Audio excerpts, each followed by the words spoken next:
Hey there, sports history fan. This is Arnie Chapman, aka the Football History Dude, and I'm here to tell you about an awesome way for you to rub elbows with your favorite podcast hosts here on the Sports History Network, while at the same time rooting for your hometown team this upcoming NFL season. You've been hearing all about our partner, Tailgate Fantasy, the past few weeks. Well, dig on this. Tailgate created a special Sports History Network league for our listeners, so we can put the word fan back into fantasy football together.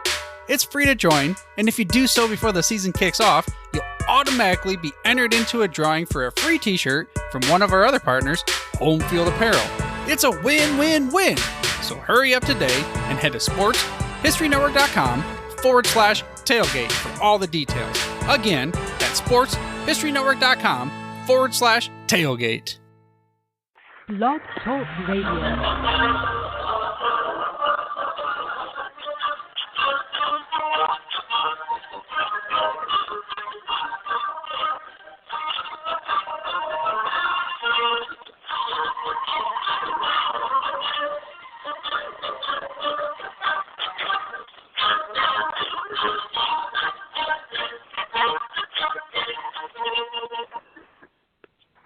Tonight we will go back in time to seasons past, when 22 men graced the rugged fields of yesterday, fighting for one more first down, one more yard gain, one final score that would bring victory after 60 minutes of battle on the gridiron.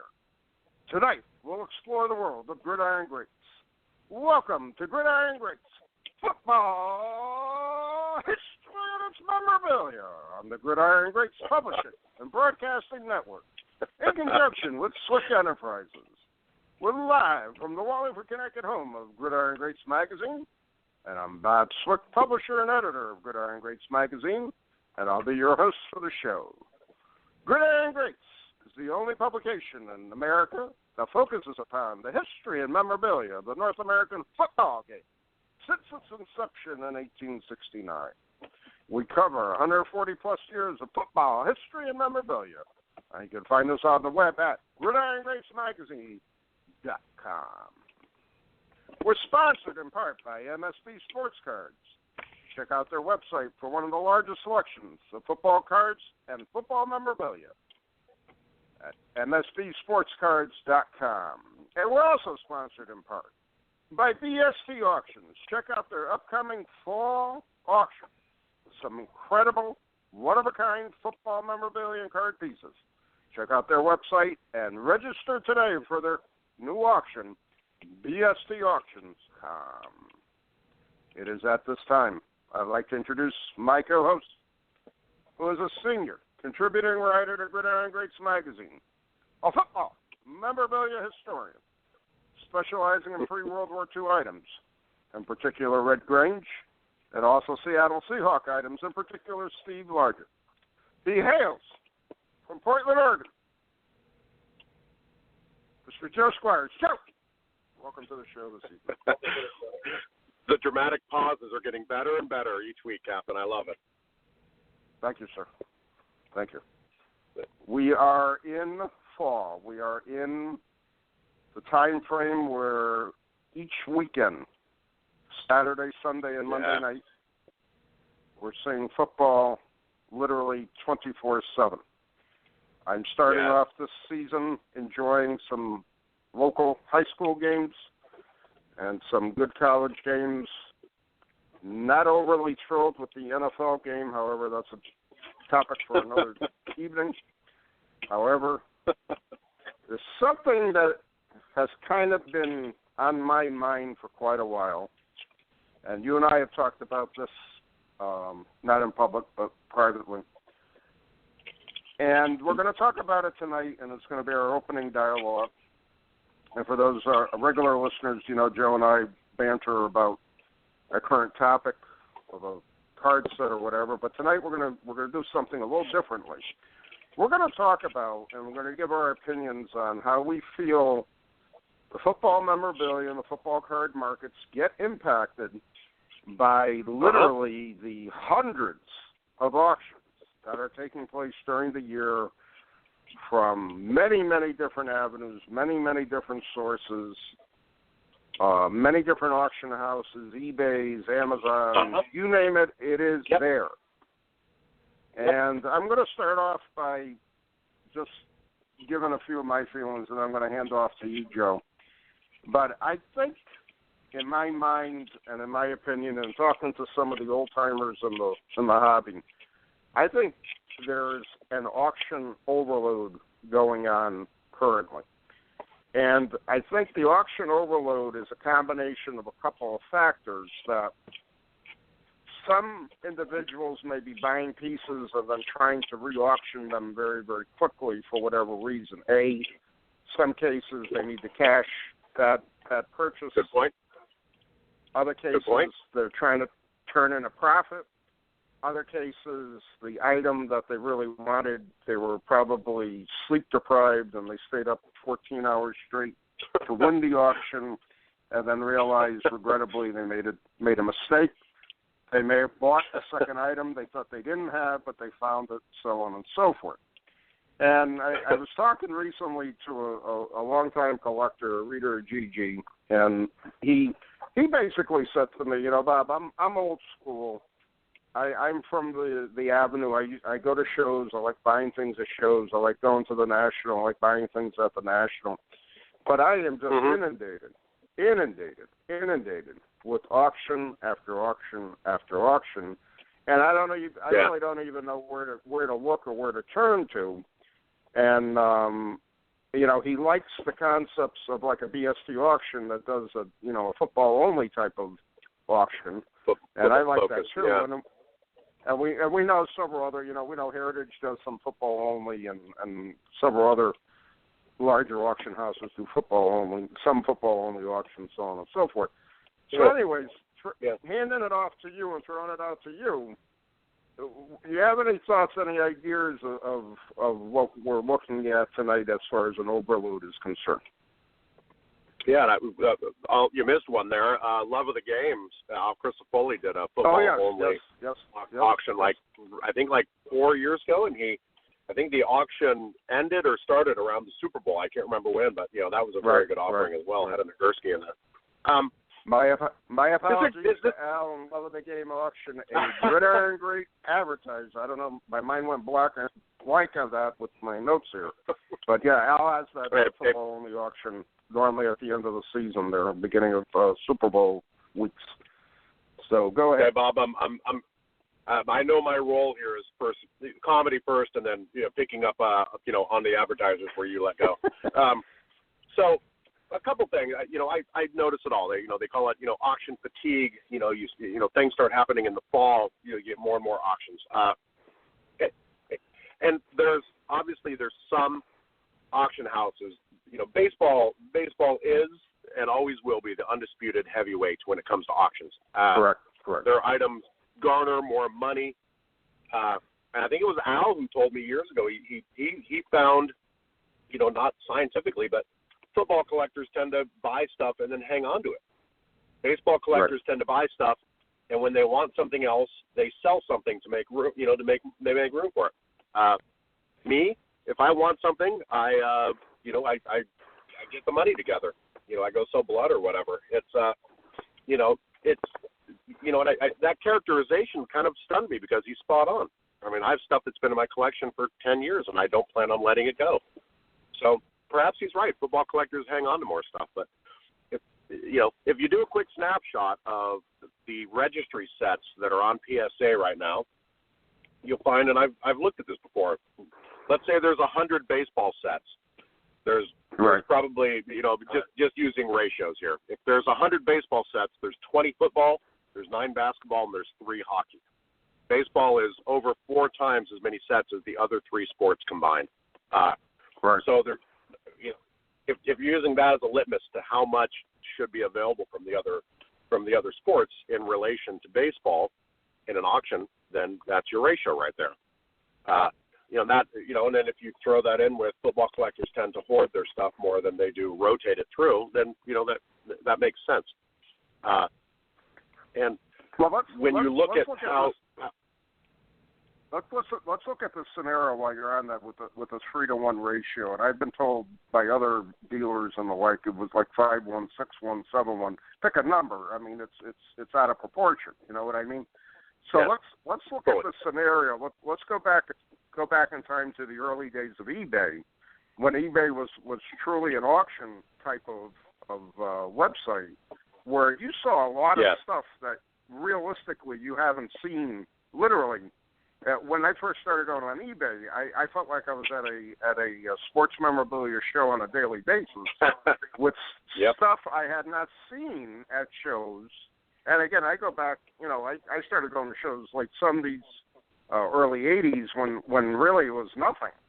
Shows were really minimal, but, you did find certain things, so on and so forth. So if we evolved eBay from its beginning to where we are at today, where eBay is really not an auction type of website anymore, it's more of a store, fixed price type of buy it now type of auction house.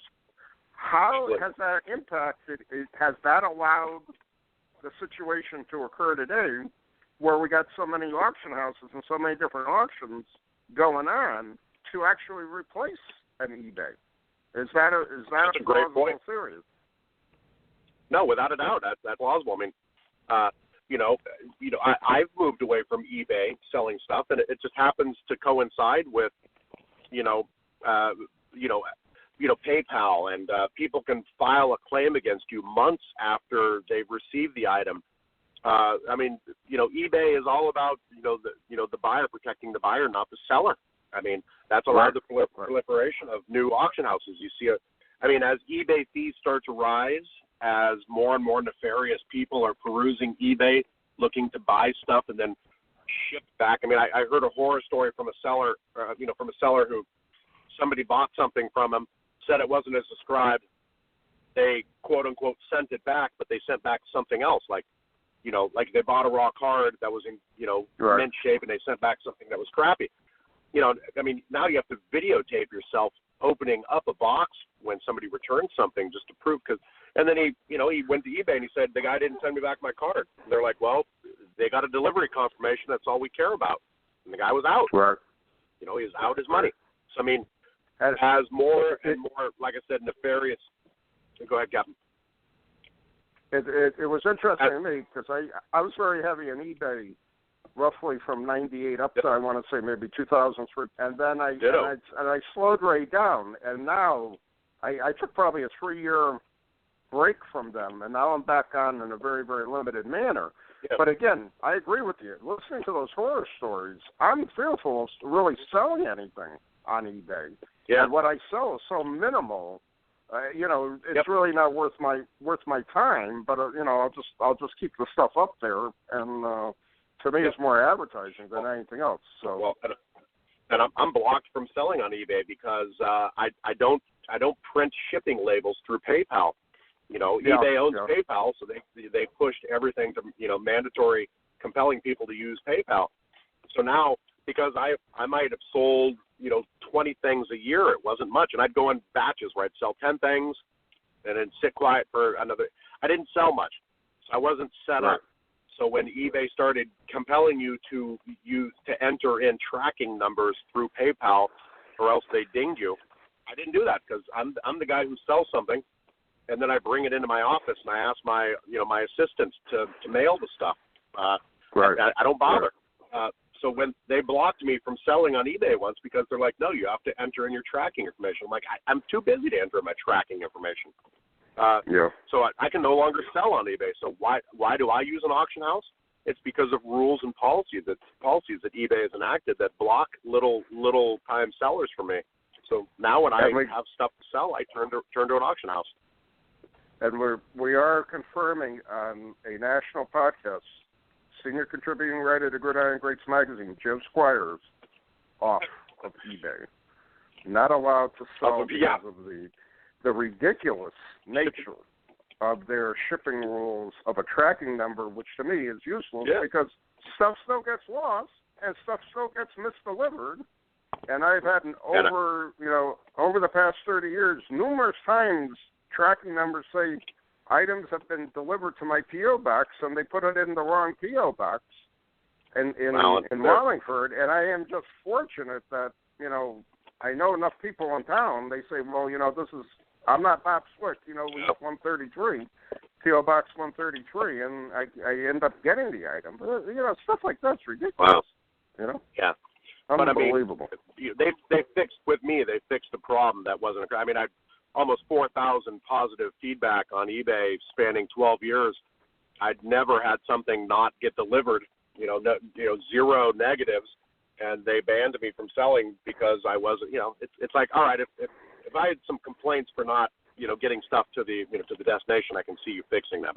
But back to the topic, you know, so I checked up on this prior to the show. Using those same ratios, you can see baseball is, you know, 3-1 or 4-1, you know, for any of the other sports combined, and it's about 5-1 for football. So naturally, you're going to see more baseball than football. And you get some auctions, you know, you can sift by category, and you get some auctions where I can't remember the auction, but about a year ago, you know, football was lumped together with the other section. I mean. And other in an auction is, you know, like the children's table at Thanksgiving. I mean, you're there, you're eating the meal. It's just, you know, you're missing out on the conversation. You know, when you don't have enough football inventory in your auction to sell, to even put it together with, I can see why people struggle to have auctions that revolve around only football. You know, I think us football collectors hold on to our stuff tighter. You know, everybody's always looking for a deal. You know, there's less material. Maybe we're cheaper. I don't know. It's hard to put us all in one, you know, lump them together. You know, but just look at what's on most hardcore football collector, longtime football card collectors' want list. 35 shekels without a doubt. Mayo cup plugs without a doubt. Any type of pre-World War II oddball item, any shotwell. You know what everybody's looking for. So you see one. Let's say we see one high number 35 shekel, nice shaped coat go up to auction. Well, you probably got 25 collectors trying to get it. Half of them are going to back out when they see the price starting to really escalate. Then you end up with a bidding war for 3 or 4 of the real, you know, deep-pocketed collectors who need that for their collection. And then the other 20 collectors are saying to themselves, you know, well, what's the good of trying to put this stuff together? I'm never going to put the high numbers together, blah, blah, blah. And then, you know, then you have that cycle again. You see a whole bunch of low numbers come out, and you're still looking for those high numbers. So it's you know, it's a very, very valid point you brought up, is that football collectors will hold on to their items forever. And I've seen it. I continue to hear about it, and it's so true. It amazes me in a way. It really does. So you know. That being said, I've heard from dealers. I've heard from dealers before that, you know, the majority of sales that happen in auction houses are bought by other dealers. So, I mean, dealers, you know, let's call it 50%. You know, of sales are other dealers who are buying stuff, you know, because they know someone who wants to buy it.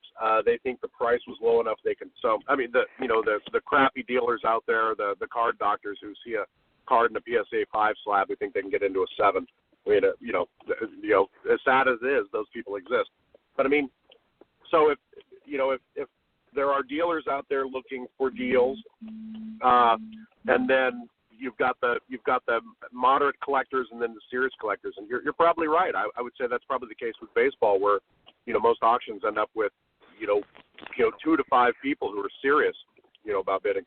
I mean, our football hobby is small enough that when a very esoteric thing comes up, I probably know who the other couple bidders are who I'm bidding against, because it's such a small, you know, communicated field. I was just going to say that you know who you're going to bid. You're bidding up against on an item. You know who you're going to run up against, and you have a pretty good handle on who's got more money than somebody else to win that item. You know, and it'll all fall back to how bad do you need it and how bad do you want it and what you're willing to pay for it, type of thing. Which again leads me to believe take the price book and throw it out the window, because it's not a good guide anymore. You can't judge it in that manner in any way, shape, or form. So But I'll go back to you. Go ahead. I'll go back. I didn't mean to interrupt you. I'll go back to your original question: does the football memorabilia market get impacted by the auctions that take place during the year? And my answer to that is no. I mean, bring it on. Because football is, 20% or 1/5, 1/6 of generally an auction. I want to see more stuff. I want to see 400 football items, in a single auction. I want to see every single auction have a representation of football, because the more the merrier. I mean, if I take a typical auction, there's generally 4 or 5 things I'm interested in. If it's a football only auction like a BST or Love of the Game, then there's going to be more things. And if that auction runs a month with the preview and then the auction, and I see there's 4 or 5 things I want, I'm going to raise the cash, or I'm going to sell something offline to generate the revenue. So I don't know. It's interesting. Go ahead. No, I love auction time. I mean, I did reach out to the VST boys and said, hey, can a brother get a sneak peek? I don't know who replied. It was to their generic email. They said preview's coming on Saturday, so we got about 3 days till we get a peek behind the the curtain and witness the great and powerful Oz. So yeah, I think it's going to be a phenomenal auction. Well, we're out of time with our little banter here, so we're going to move on to our guest because he's waiting. Our guest tonight is the head of the research library at NFL Films, and he's written several books, including Old Weather, an old history of early pro football in Ohio, 1920 to 1935, which was published in 2005. His second book, which was The Columbus Panhandles, a complete history of pro football self-esteem, 1900 to 1922, was published in 2007. 2010, he wrote The Man Who Built the National Football League, Joe F. Carr, and he was on our show, believe it or not, in March of 2012, and we talked to him about Dutch Clark, the life of an NFL legend, and the birth of the Detroit Lions. 2014, he wrote a nearly perfect season, the inside story of the infamous 1984 San Francisco 49ers. He's a member of the Professional Football Researchers Association, and he's written many articles for them over the years. And Chris was a individual who wrote for my old Bob Swick's Football Time newsletter many, many years ago. I'd like to welcome to our show this evening noted author Chris Willis. Chris, welcome to the show. Thanks for having me, Bob and Joe. I do remember the Football Times. I still have them. I think they're upstairs in my attic, and I might have to pull those out and take a look at those old articles. Don't ever throw those out. They're very rare, and they command a very high price on the memorabilia market, from what I've been told. There you go. But not as high as Gridiron Greats issues number 1 and 2. So, but we're up there with our cult-like following that we had, as Football Times was my response to being canned by Sports Collectors Digest in 1992 after writing for them for about 3 or 4 years when they underwent that big changeover there. And I said, I like writing about this stuff. I'm just going to do it myself. And I did. And I've been doing it ever since for I don't know how many years now. Well, since 92. So it's over 25 years. So it's a long time. But in any event, Chris, let's start off. Tell us how you became a fan and a historian of early football history, and also give us some background on your position at NFL Films. Sure, yeah. I mean, most of my sort of passion for pro football history, or especially football history, comes from my dad owned a used bookstore in Ohio. So if you know, Ohio is fertile ground for the history of the game. So growing up in that environment, sort of trying to read everything I could, sort of in the sports section. So that's how I sort of got into definitely reading about it and sort of learning about the game and the history of football, and then you start watching Ohio State and the NFL. So and that sort of led me to I thought I wanted to maybe go into coaching, but that sort of led me to Ohio State in grad school for sports history. And then while there, I sort of came to here in New Jersey to do an internship that evolved into a full-time role, running the research library here at NFL Films. So that's sort of the background of, how I got from Ohio and, to NFL Films. Wow, that's incredible. And as I tell many people who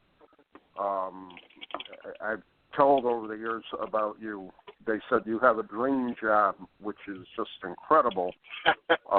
Just to be surrounded by that history, surrounded by that, the word and the film of the game it's mind-boggling to me. I mean, if that was me, I think I would just balk at everything after, and I wouldn't be able to get anything done because I would just be looking at everything. And it's truly amazing, to say the least.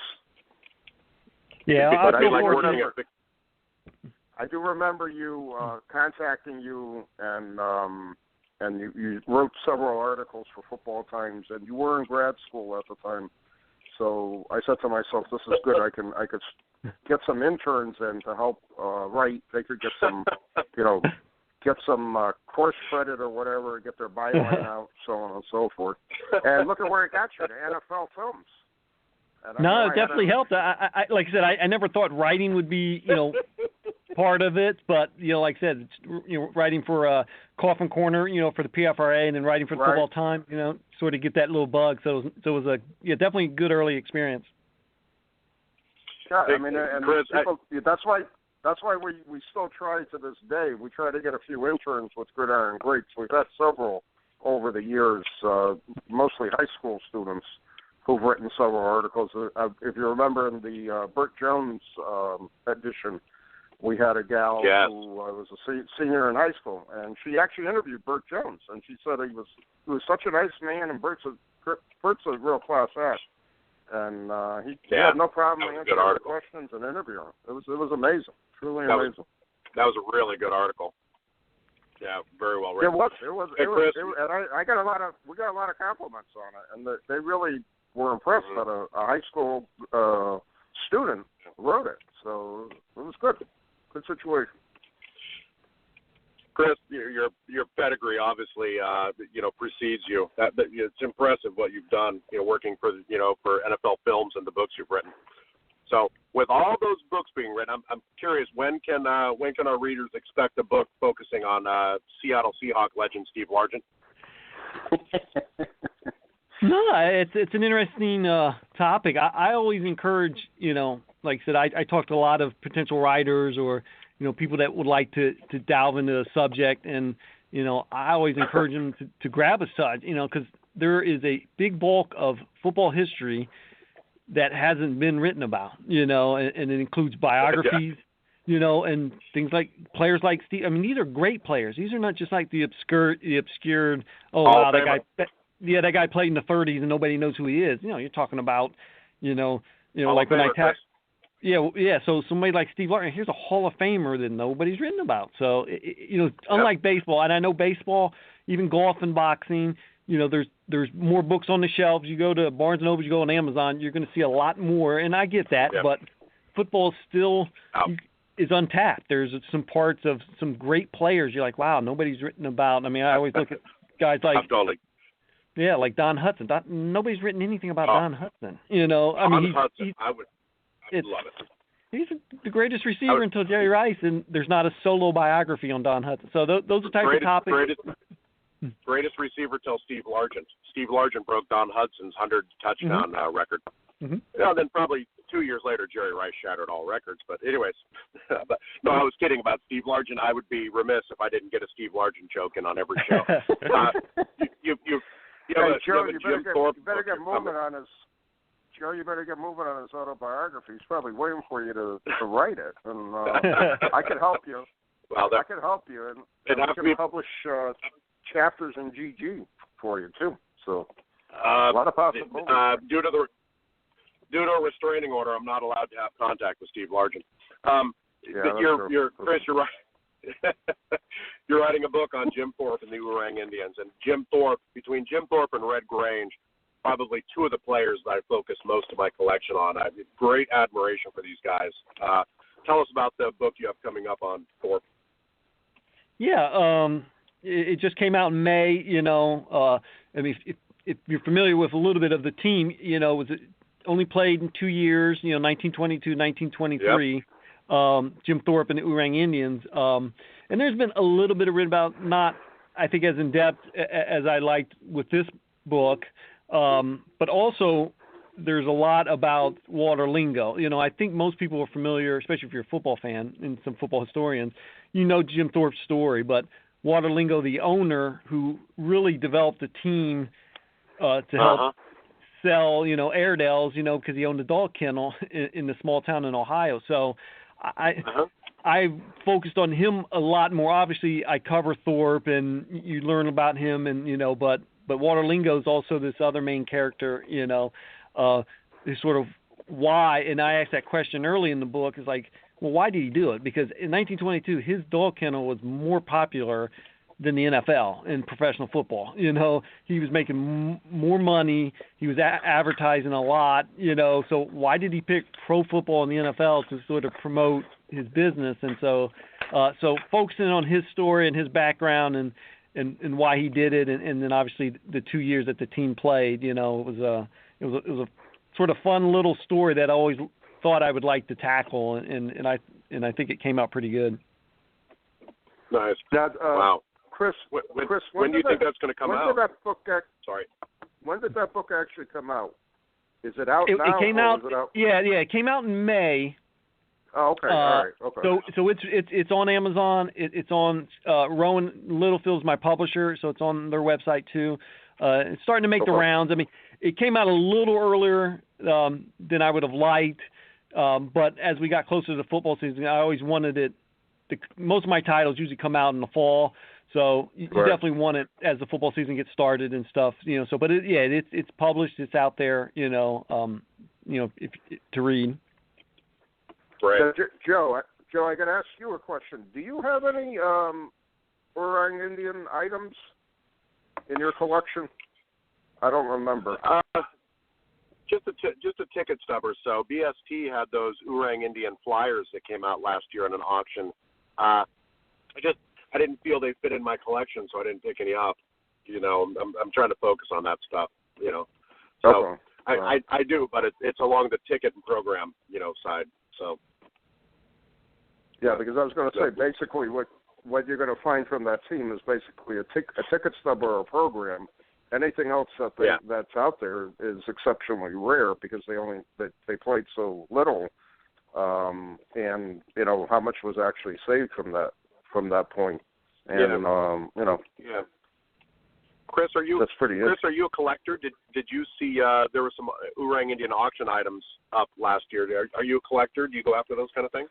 Well, I mean, it depends. I'm not a huge collector, but I do like to preserve history.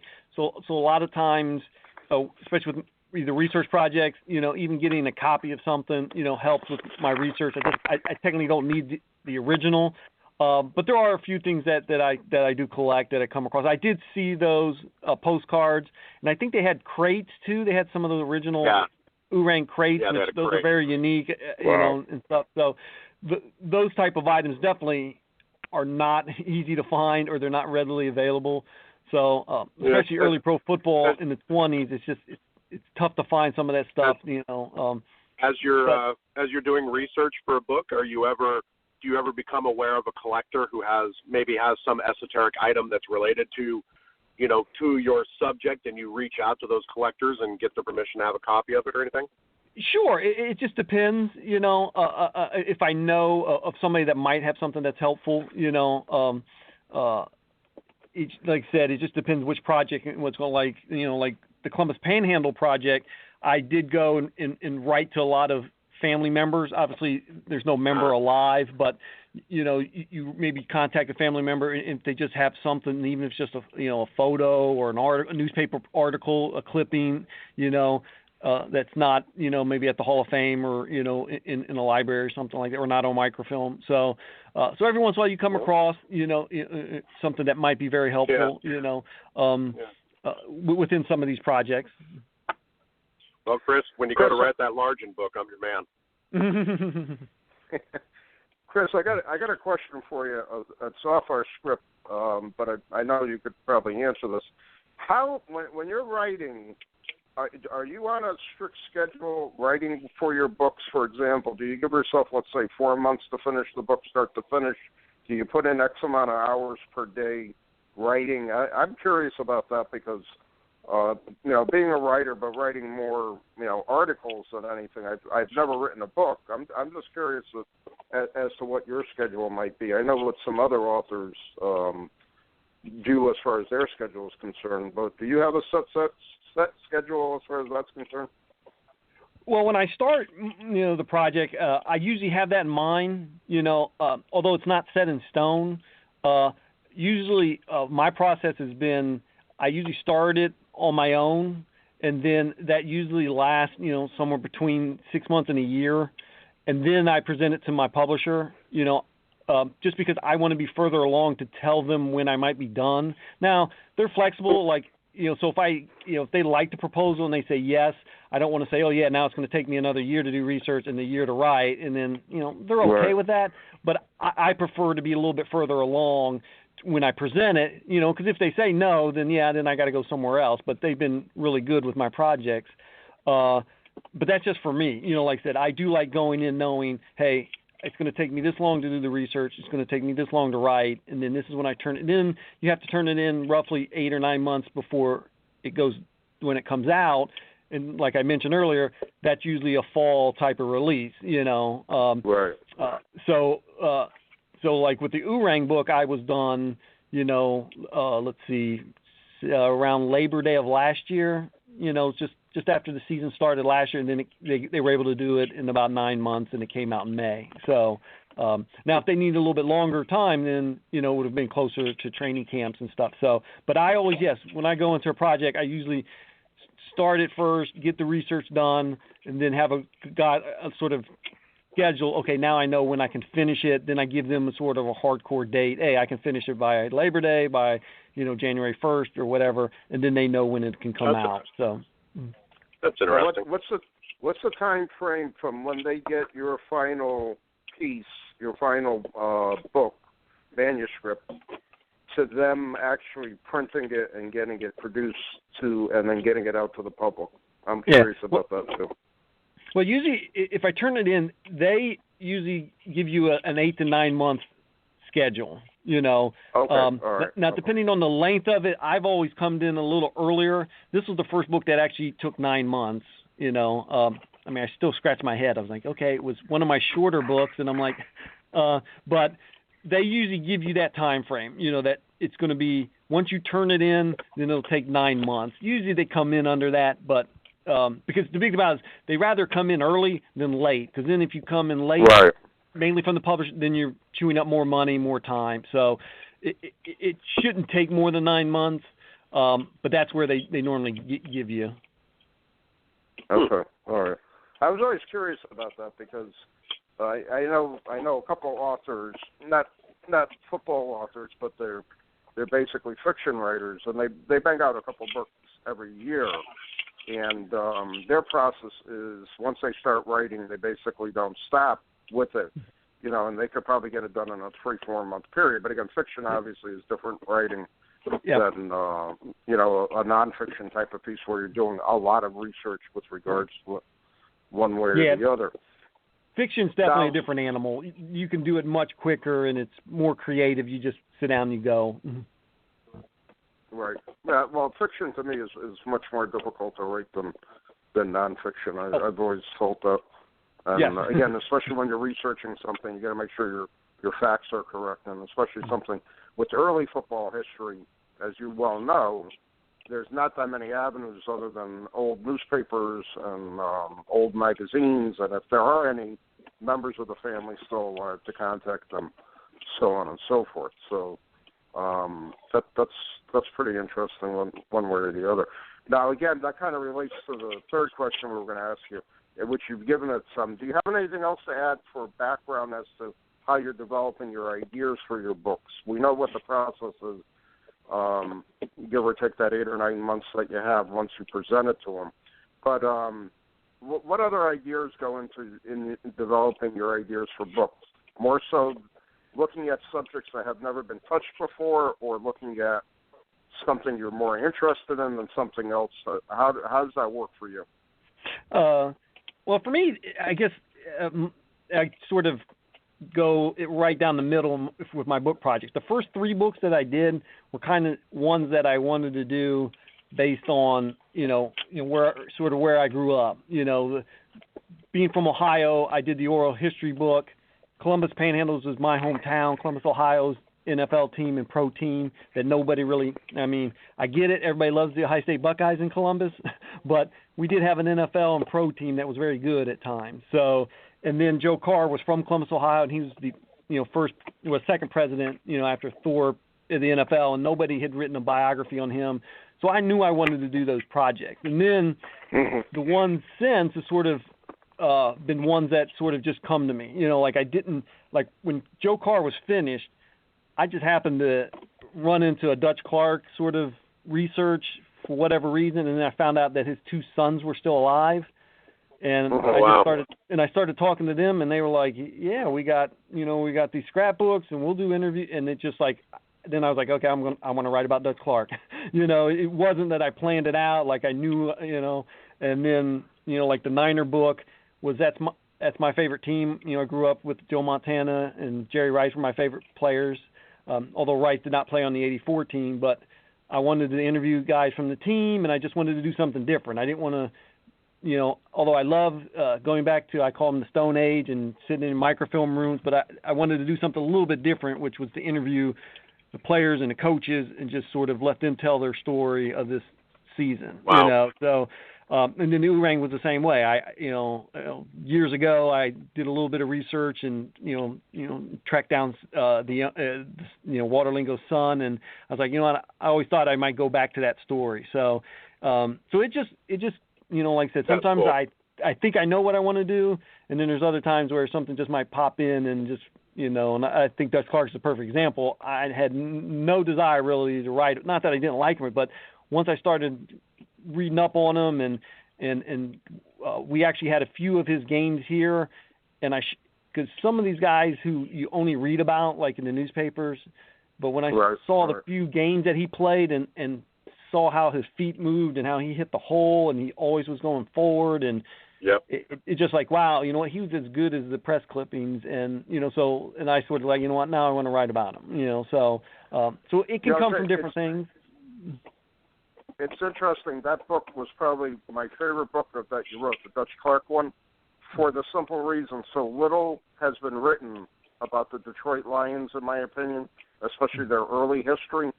There's just nothing there. You know what I mean? Unless you pick up the old programs or whatever and you decipher the information for yourself.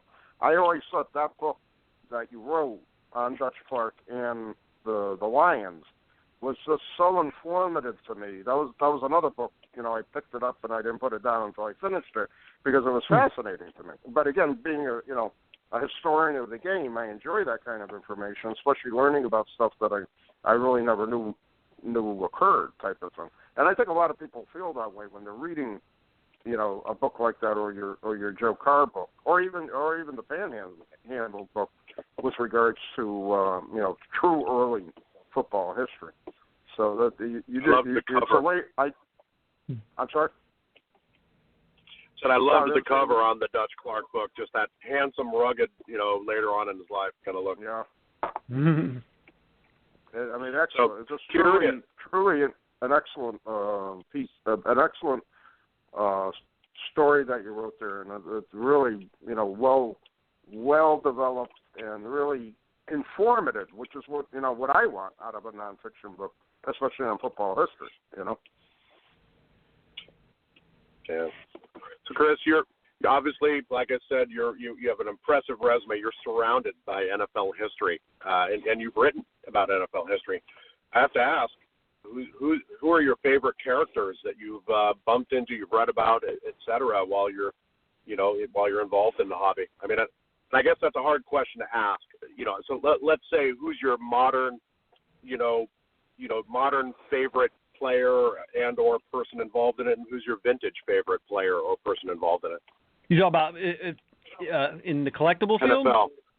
Or NFL. NFL I would say, obviously, I think Joe Montana and Jerry Rice are my era, like when I was growing up and playing and all that stuff. Yeah. But the other guy I would have to say, although I did not see him play, is Johnny Unitas. I just love, I do like the 50s, although, I think the 20s and 30s are my favorite era. That's why I like to write about it. But the 50s is another era. Like I said, I haven't sort of, jumped into that era to write about it quite as much, but it is a great era, and Johnny Unitas is probably the one guy I like to say. Anything that, any image or article or any collectible or card, I tend to stop and take a look at it like, ooh, what's Johnny U doing there, with the crew cut and the high tops. Can't beat that. Yeah, you can almost break that up by era where it's like pre 45, 50, 50 to 70, it's almost unfair to ask that. It's like, who's the greatest quarterback of all time? You've got your Otto Grahams, you've got your Johnny U's, your Barts. I mean, it's by era, and it's it's unfair to say that Otto Graham wouldn't have survived in an NFL with other teams, although he did hold his own. Could Johnny Unitas play nowadays? Would Tom Brady be able to take linemen hitting him where they don't pander to because I've got my favorites by era. Jim Thorpe, Red Grange, ditto. Don Hudson is one of those people that I want to know more about. It's an incredible story too, if you really think about how little is known about the 1920 and 1930s of NFL. Whether you look at a PFRA that's trying to keep that story alive. You look at Gridiron Greats magazine. We try to anything that we can pick up from that era, we try to publish at the same time. But it's an amazing story, really, to be told, and there's so much that still needs to be can be written about it and learned about it. But again, it's becoming more and more difficult as that whole generation now of looking at grandchildren and the like are passing. That oral history is pretty much lost. So it's more research than anything else.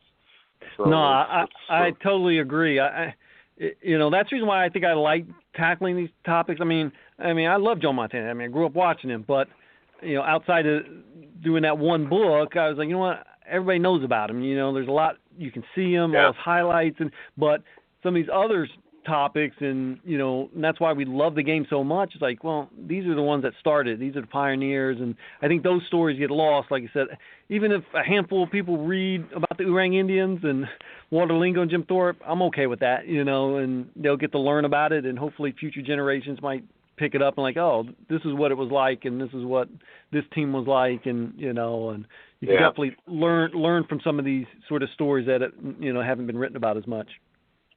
I ran into Joe Montana. Go ahead, Gavin.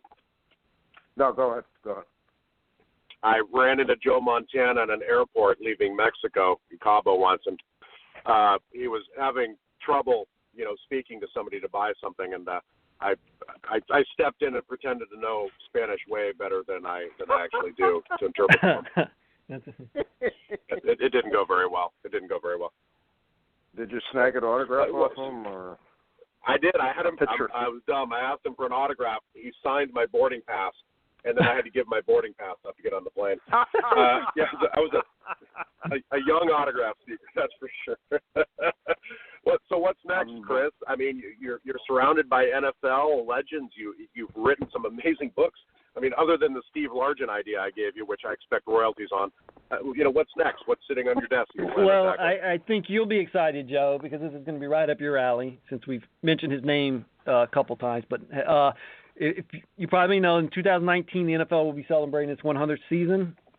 And so this is an idea that I think I've been wanting to write about for a while. Is so the first sort of big superstar celebrity athlete was Red Grange. So I'm going to be writing a full-scale biography on the Galloping Ghost for that season. So since history will be a huge thing, so it'll be about him. Cue the music, Captain. There are tears welling up in my eyes right now, Chris. I absolutely love it. That's cool. If you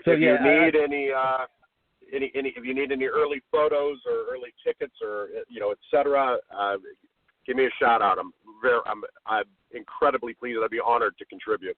Yeah, I'm still doing research, so yeah, I'll be looking for anything, see what can be helpful, and so so that's next on the agenda. You gave me goosebumps, sir. I love it. That's great. I envy you because you have a lot of energy, Chris, to continue to work on this, and that's great. It serves our football hobby and the history of the hobby and the history of the game very well to keep it and preserve it. And you are a great spokesman for them and for our hobby. And I know I appreciate it, and I enjoy your books. They're prominent in my football library. Quick question, though, and I'm going to put everybody on the spot, and I don't know how true this is or not. Does anyone have any idea how many books have been written on professional football? I'm talking all the leagues since the inception of the NFL. And I don't know how true this is or not. 1/10 of how many books have been written about baseball. No, that's not a right answer. All right. Now, there's a book that Ralph Hickok, I don't know if you know him, he did a bibliography, and he said he did a search for football on the World Cat, which is the library center, and he got 39,554 hits. So wow. So, can you be more specific, Chris? But he said he brought the number down because he did a bibliography. He brought the number down to a manageable of 10,000 or so. So in his bibliography, he's got close to 10,000. So. Wow. The gentleman I was talking to, he estimated 7,000 to 8,000. Did he? Books. Okay. And again, I told him I think it would probably be more than that because there's a lot of stuff we don't even know about that's out there. Self-published books and things of that nature. And I know my football library here at home, I mean, I got probably close to 500 books, if not more, but I have a lot of college stuff too. So, it's literally overwhelming. And I always said to myself, well, I would really like to have a complete football library. Like you would see in England, a library room of thousands of books there. But I'm saying to myself, what the heck could I do with 7,000 books? Is beyond belief.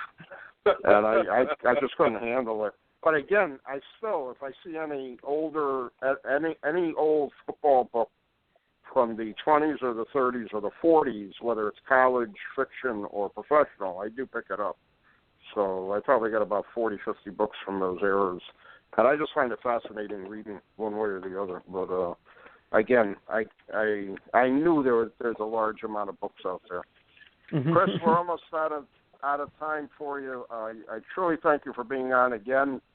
I look forward to your work, and I'm also looking forward to reading your Jim Thorpe book, and it'll be reviewed in Gridiron Greats magazine also.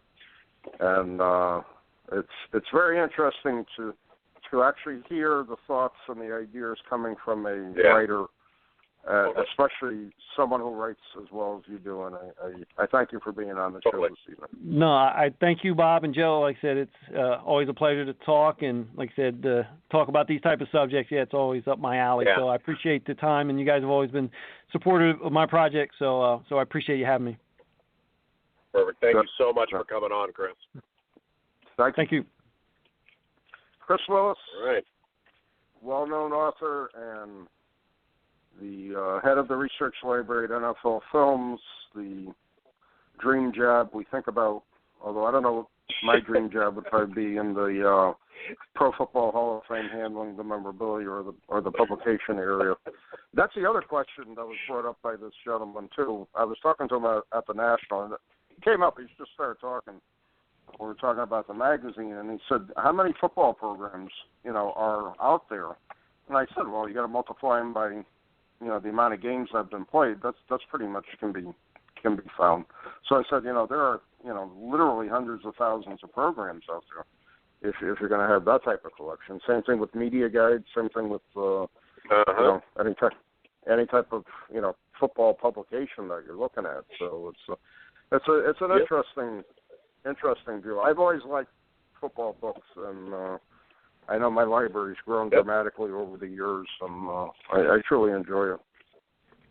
It's like we talked about last week. How many games were played? How many programs were produced? How many programs got thrown away after the game? How many made it home? How many have been lost in fires and floods? I mean, it's nobody knows.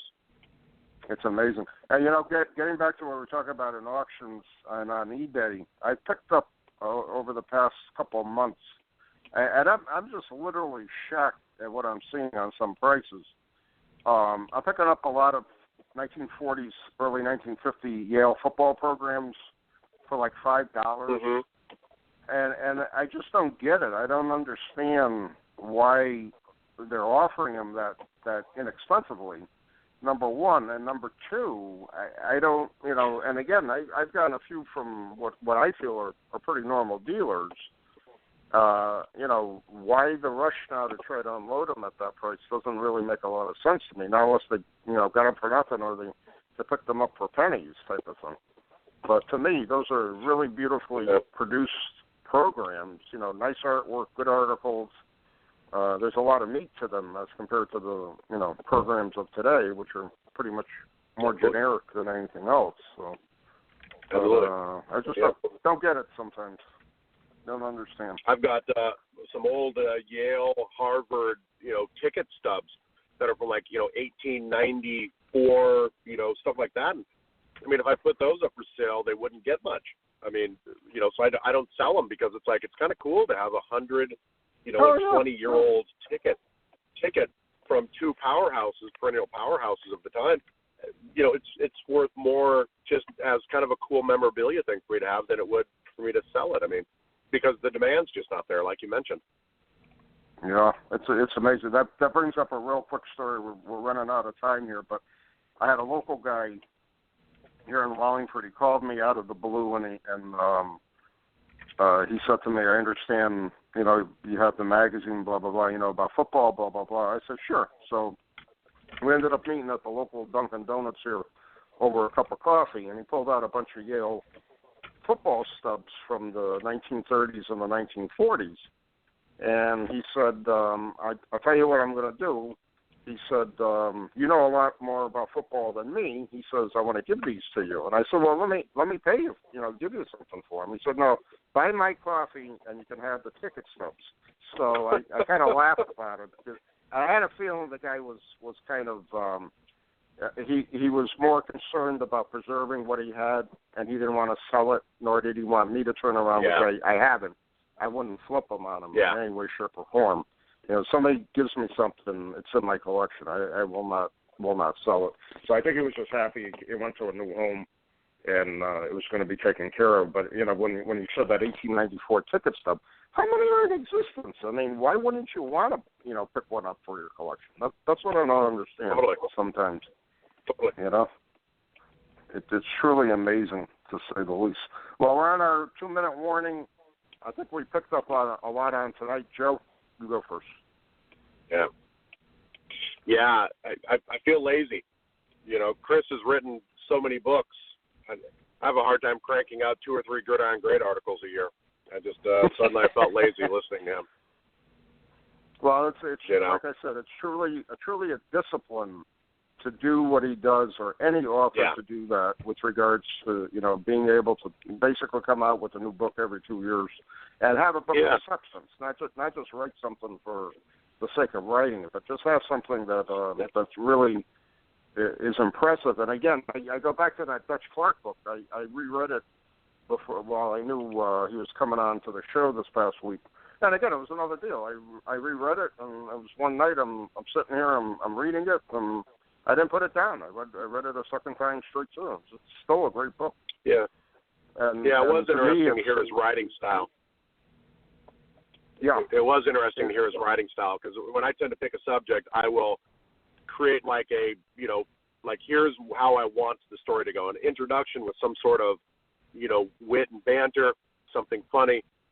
Give me a story, and then dig into it, and then end it with, some sort of, capper story. I build how I want the paragraph graphs, and then move them around as I see fit. Yeah, I write different. My wife has a journalism degree, so she makes fun of how I write, how I put stories together. It's very interesting how authors write. All right, we're going to wrap it up down to 30 seconds. Again, we're sponsored by MSP Sports Cards. Check out their website, mspsportscards.com, and check out the fall auction for BST Auctions, bstauctions.com. We're going to be back at the end of October with a couple of shows. We're working on guests right now. First half of October, we're not going to be around. So we will probably talk to you and be back on the air in about 3 weeks for our next show. Joe, good talking, and we will be back in 3 weeks. And then November, you're going on a big trip, and we're going to be talking about that in October. Thanks for listening, and we'll see you in a few weeks. Till then.